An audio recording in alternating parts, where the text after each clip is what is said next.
Get kind of luncheon at the Elsewhere Pavilion. The women sat like clouds in a bowl of sky. One wore a blue tornado. Another sucked it like an oyster into her own mouth. In the sultry lightning, pots and pans flashed promise of redemption, while young men flooded the green with silver rain and the wintry scent of flesh burned by an urgent moon. In the end, there flowed rivers of Chablis.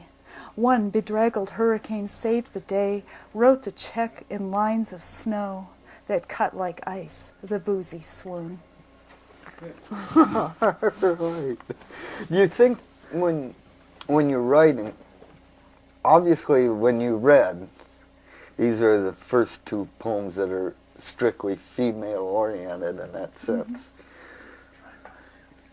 You became stronger with your reading and your voice. Do you think you take more liberties when you address women?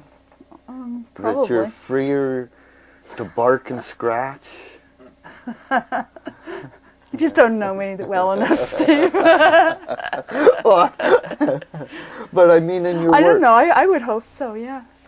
Yeah, I kind of feel safer around women than men. It's some psychological thing that I probably don't want to discuss. Then we'll just take that off the table right now. I wish I had my black skirt poem. I didn't even bring that one.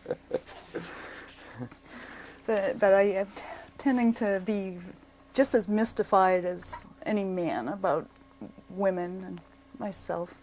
If I look beyond the superficial and into the complexities of stuff, it gets very confusing for me, so don't ask me to explain. I think we have time for about one more piece, so why don't you Find one quickly. and while you're doing that, I know that off and on you read at Sacred Grounds and people can catch up with you over there. I believe that's on a Thursday night. No, it's changed to Friday for the summer. Oh, it's Friday. That's why when I showed up Thursday, it seemed a little quiet. So it's Friday night, and they start around 9 o'clock? 8 o'clock, but you have to sign up. If you're going to go there with any hopes of reading, you have to be there at 7 o'clock to sign up, or else the list will fill up just like that. Okay. All right. That's good information to pass on.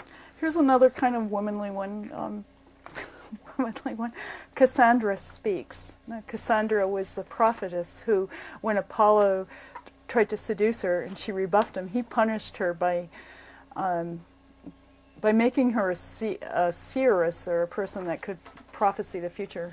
However, nobody would believe her. Cassandra Speaks. I search beneath and beyond the wind for the rainbow, only to realize I'm so tangled in its roots that my voice is the rain, and I can listen in the silence for ravens as they whisper the formula of falling.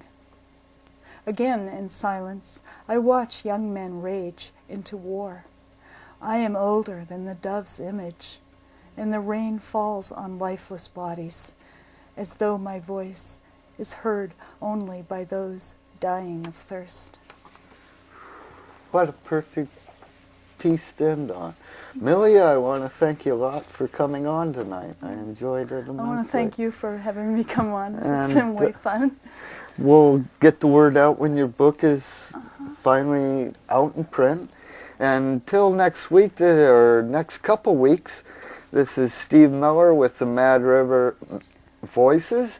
And I want to thank you all for listening, and hopefully you'll send notes in saying just very comfortably, this is a good public television access. Until then, have a good weekend.